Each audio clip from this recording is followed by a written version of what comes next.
ایک عورت کا بھائی جب فوت ہوا تو اس عورت نے بہت اصرار کیا کہ مجھے بھی قبرستان لے چلو، میں بھی اپنے بھائی کی قبر پر جانا چاہتی ہوں۔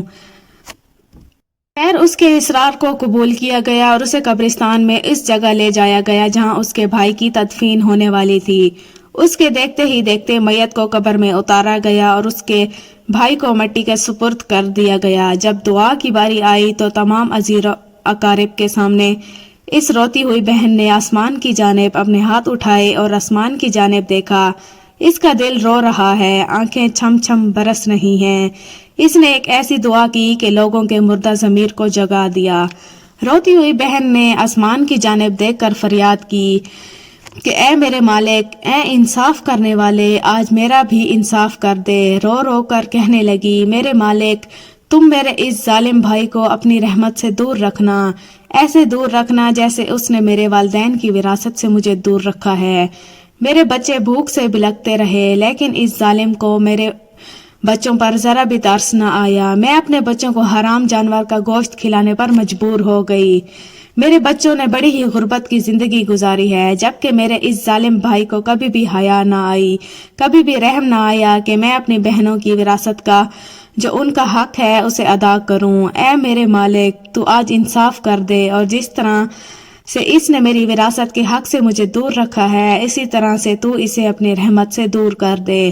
تو دوستو، صرف ایک لمحے کے لیے اپنے دل پر ہاتھ رکھ کر یہ سوچو کہ جب تم اپنی بہنوں کو ان کی وراثت کا حق ادا نہیں کرو گے تو کیا وہ تمہارے لیے مغفرت کی دعا کریں گے یا جہنم کی دعا کریں گے؟ بہن کے لیے ظالم بن کر مرو گے یا مظلوم بن کر؟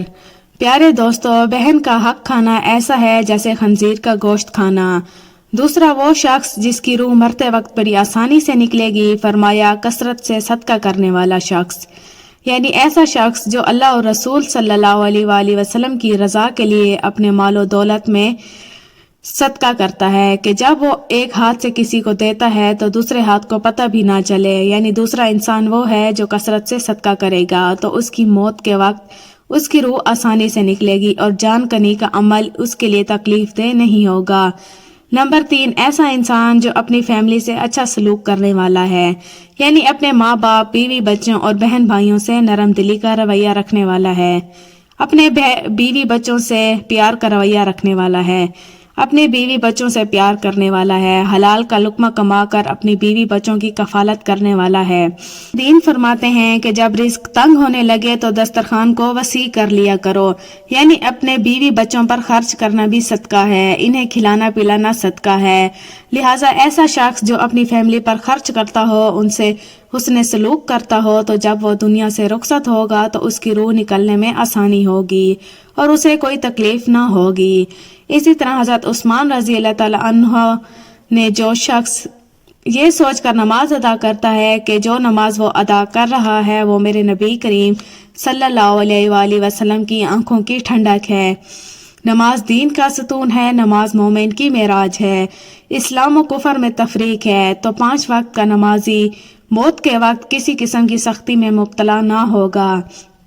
پھر فرمایا 5واں وہ شخص جو قرآن کی تلاوت کر رہا ہو، یعنی خود بھی قرآن پڑھتا ہو اور دوسروں کو بھی قرآن سکھاتا ہو۔ پھر فرمایا راتوں کی تنہائیوں میں اٹھ اٹھ کر قرآن پڑھا کرو اور قرآن پڑھتے وقت رویا کرو۔ فرمایا کہ اگر رونا بھی نہ آئے تو رونے کی کوشش کر لیا کرو۔ حضرت علی ہجویری گنج بخش رحمۃ اللہ سے کسی نے پوچھا کہ حضرت اگر رونے کی کوشش بھی کریں اور پھر بھی رونا نہ آئے تو پھر کیا کریں؟ تو فرمایا کہ پھر اپنے مقدر پہ رویا کرو، کیونکہ تم اتنے سنگ دل ہو گئے ہو کہ تمہاری آنکھیں آنسو نہیں بہاتی۔ حضرت عائشہ رضی اللہ تعالیٰ عنہا کہتی ہیں کہ جب سے انہوں نے اللہ کے رسول صلی اللہ علیہ وآلہ وسلم کو موت کے وقت درپیش سختی کا منظر دیکھا ہے، تب سے کسی کی آسان موت پر خوش نہیں ہوتی اور آسان موت نصیب ہونے کی تمنا بھی نہیں کرتی، کیونکہ وہ جان چکی تھی کہ نہ تو موت کی سختی مرنے والے کے برے انجام کی دلیل ہے اور نہ آسان موت کوئی عزت افزائی کی بات ہے۔ اگر سچ مچ ایسا ہوتا تو اللہ کے رسول صلی اللہ علیہ وآلہ وسلم کو آسان سے آسان تر موت نصیب ہوتی۔ یہی وجہ ہے کہ نہ وہ موت کی سختی کو ناپسند کرتی تھیں اور نہ کسی کی آسان موت پر خوش ہوتی تھیں۔ موت کی سختی کے بارے میں حضرت عائشہ رضی اللہ تعالیٰ عنہ سے روایت ہے، آپ رضی اللہ تعالیٰ عنہ فرماتی ہیں کہ میں نے رسول صلی اللہ علیہ وآلہ وسلم کو حالت نزع میں دیکھا۔ آپ صلی اللہ علیہ وآلہ وسلم کے پاس پانی کا ایک پیالہ رکھا ہوا تھا۔ آپ صلی اللہ علیہ وسلم اس میں ہاتھ داخل کرتے اور پھر اپنے چہرے پر پھیر لیتے تھے اور فرماتے کہ یا اللہ، موت کی سختی میں میری مدد فرما۔ مختلف احادیث مبارکہ سے معلوم ہوتا ہے کہ مومن کی روح بہت آسانی سے نکلتی ہے اور روح کے نکلتے ہی اس کے لیے خوشخبریاں شروع ہو جاتی ہیں، جبکہ کافر کے بارے میں آتا ہے کہ اس کی روح انتہائی سختی کے ساتھ قبض کر لی جاتی ہے اور اسی وقت سے ہی اس کے برے احوال شروع ہو جاتے ہیں۔